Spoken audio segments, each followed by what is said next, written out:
আজ আমাদের বাড়ি ফেরার পালা। তবে প্রতিবারের ন্যায় এবারও মন চাইছে আরও একদিন থেকে যেতে। থাকা কি সম্ভব হবে? এই ভাবনা অবধি পৌঁছানোর জার্নিটা আগে শোনানো যাক।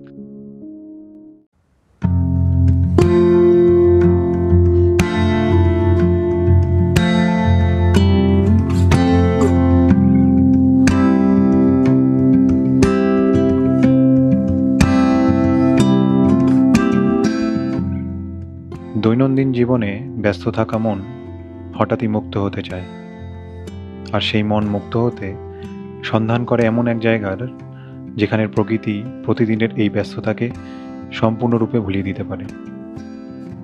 এমনই এক জায়গার সন্ধান পেয়ে আমি বেরিয়ে পড়লাম সেই জায়গার উদ্দেশ্যে।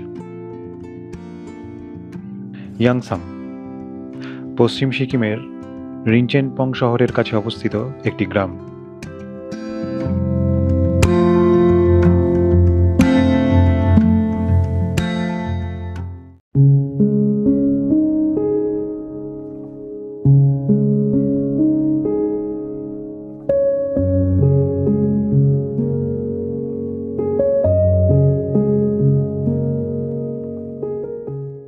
শিয়ালদা থেকে রাত 11:20 পদাতিক এক্সপ্রেসে চেপে রওনা হলাম। উদ্দেশ্য এনজেপি।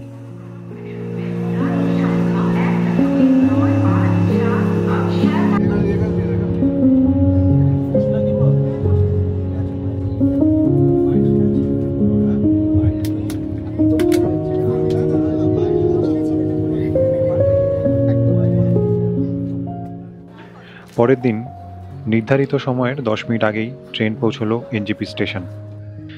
এখানে দাঁড়িয়ে কয়েকটা ডিটেলস শেয়ার করে দিই। ইয়াংসামে যে স্টেটা আমাদের বুক করা, তার নাম ইয়াংসাম হেরিটেজ ফার্ম। আমাদের গাড়ি আগে থেকেই বুক করা আছে। যার থেকে আমরা গাড়ি বুক করেছি তার কন্ট্যাক্ট নাম্বার স্ক্রিনে দেওয়া রইল। ডেস্টিনেশনে পৌঁছতে আমাদের সব মিলিয়ে সময় লাগবে 5 থেকে 6 ঘন্টা মতো।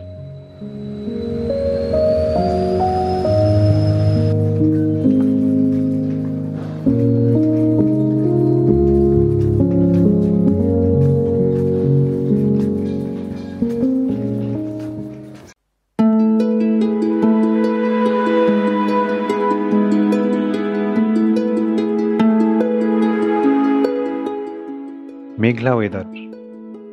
ড্রাইভার দাদা বললেন কাল ওয়েদার কিছুটা মেঘলা ছিল, তবে আজ অনেকটাই বেশি। সাধারণত কিছুটা মেঘলা ওয়েদারে শিলিগুড়ি থেকে যেটুকু পাহাড়ের ঝলক দেখা যায় সেটুকু এবারে দেখা মিলল না।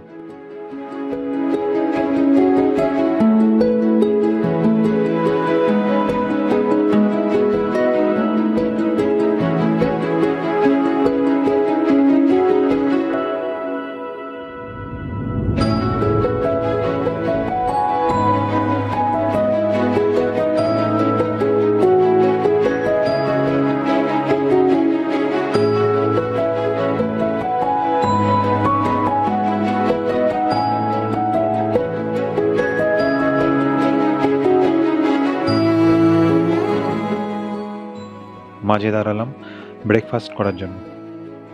পাহাড়ে এলে যেটা আবশ্যিক সেই মোমো আর চা খেয়েই সারলাম সকালের ভোজন।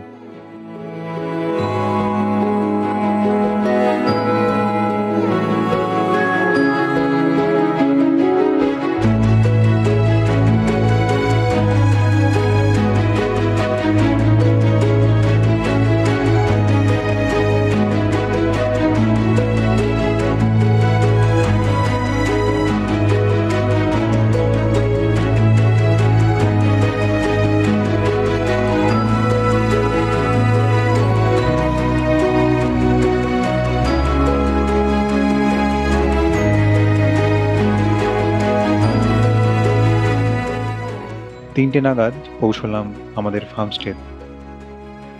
আমরা থাকবো 2 রাত। ফার্মস্টেতে ঢোকার রাস্তা এটা।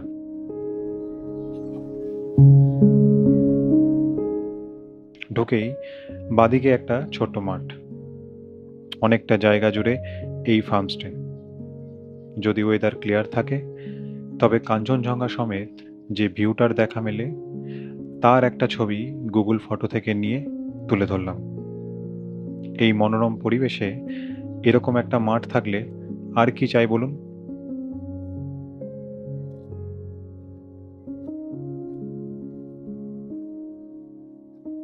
ফার্মস্টেতে ঢুকে ডান দিকে এলে বাঁ হাতে যে বিল্ডিংটা দেখতে পাচ্ছেন এটি স্ট্যান্ডার্ড কটেজ। একটি রুমে 4 জন থাকা যাবে। ভাড়া জনপ্রতি 2000 টাকা, ব্রেকফাস্ট এবং ডিনার ইনক্লুডেড।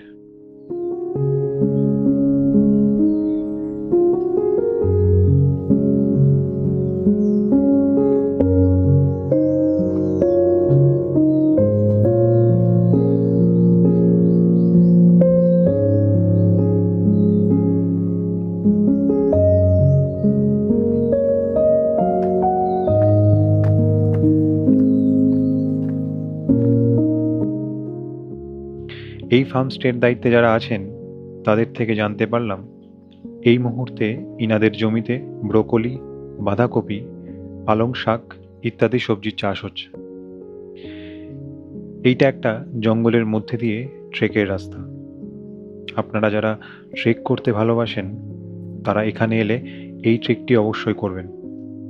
আমাদের ইচ্ছা থাকা সত্ত্বেও ওয়েদারের জন্য ট্রেক না করার সিদ্ধান্ত নিয়েছিলাম।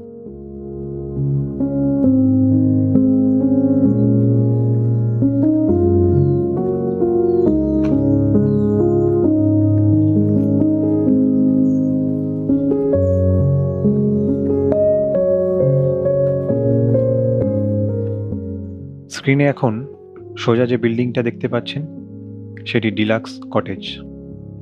উপরের তলায় থাকার ব্যবস্থা, দুদিকেই ব্যালকনি আছে।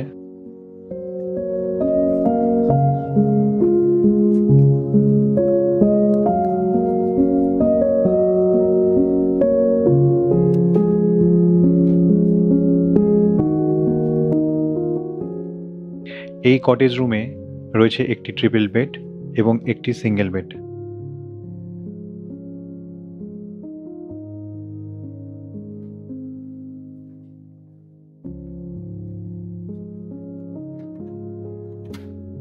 আর এটা মাউন্টেন ভিউ ব্যালকনি। এই কটেজের ভাড়া মাথাপিছু 2200 টাকা, ব্রেকফাস্ট এবং ডিনার ইনক্লুডেড।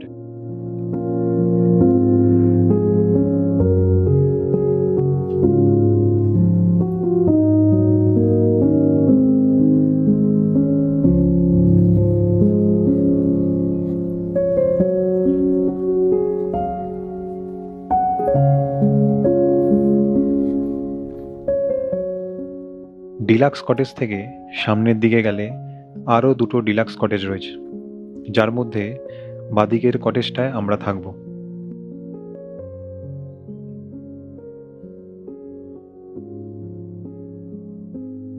এখানেও রয়েছে একটি ট্রিপল বেড এবং সিঙ্গেল বেড। ভাড়া মাথাপিছু 2500 টাকা। ওয়াইফাই এবং গিজার দুই অ্যাভেলেবেল আছে। ফার্মস্টের ওনারের কন্ট্যাক্ট নাম্বার স্ক্রিনে দেওয়া রইল। লাঞ্চ আর ইভিনিং স্ন্যাক্সের জন্য যে টাকা লাগবে সেটা নির্ভর করছে আপনি কি খাবার অর্ডার করবেন। যেমন আমরা প্রথম দিন লাঞ্চে থুকপা অর্ডার করেছিলাম। ভেজ থুকপা 200 টাকা এবং নন ভেজ থুকপা 250 টাকা।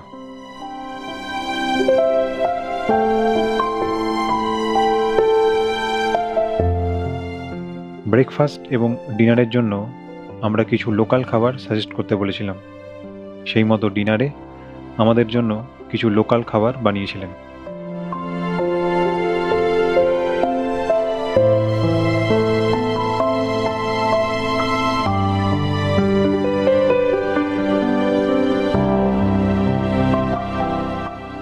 পালং শাক দিয়ে বানানো এটি একটি স্যুপ, প্রন রাইস, একটা লোকাল পাতা দিয়ে বানানো ডাল, আলুর তরকারি, পালং শাক এবং মুরগির মাংসের ঝোল।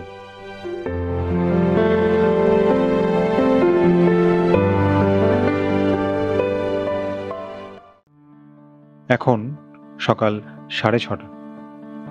চারদিক মেঘে ঢেকে গেছে। পাহাড়ে হঠাৎই যেন বিষণ্ণতা নেমে এসেছে, তবে পাহাড়ের এই বিষণ্ণতা উপভোগ করার মতো। ঘরে বসে তাই এই ওয়েদারটাকে বেশ এনজয় করছি।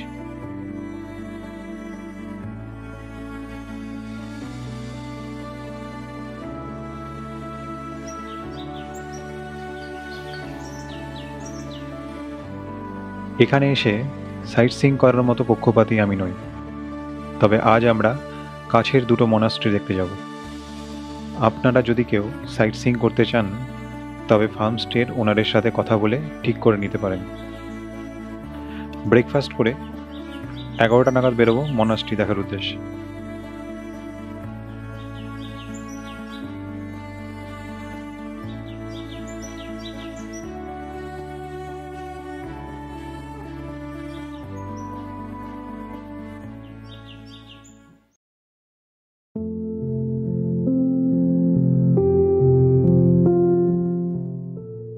এই যে পিঠের মতো খাবারটা দেখতে পাচ্ছেন, এর নাম খুরি। ওনারা ব্রেকফাস্টে যে খাবারগুলো সাজেস্ট করেছিলেন তার মধ্যে এইটাই সব থেকে ইন্টারেস্টিং লাগায় আমরা খুরি বানাতেই বলেছিলাম। বেশ ভালো খেতে, আপনারা এলে অবশ্যই ট্রাই করবেন।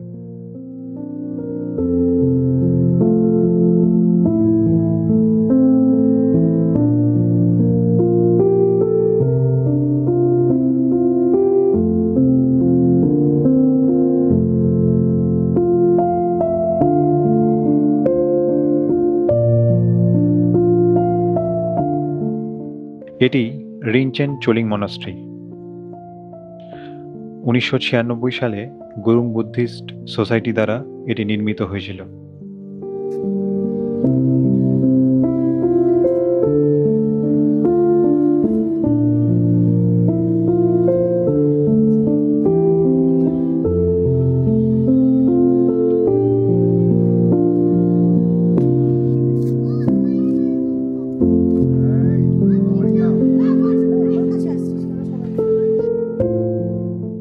আর এটি রিনচেনপং মনাস্ট্রি, সিকিমের সব থেকে পুরনো মনাস্ট্রিগুলোর একটি। 1730 সালে নির্মিত হয়েছিল।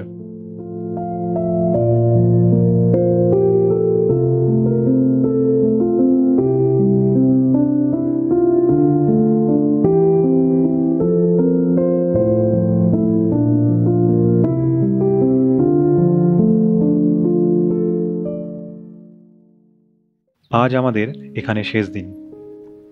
ওয়েদার খানিকটা ক্লিয়ার থাকায় আজ এই জায়গার চারপাশটা আপনাদের ঘুরিয়ে দেখাই।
যে দুদিন আমরা এখানে থাকলাম তাতে ওয়েদার খুব একটা ভালো না থাকায় সেরকম ভিউ আমরা উপভোগ করতে পারিনি।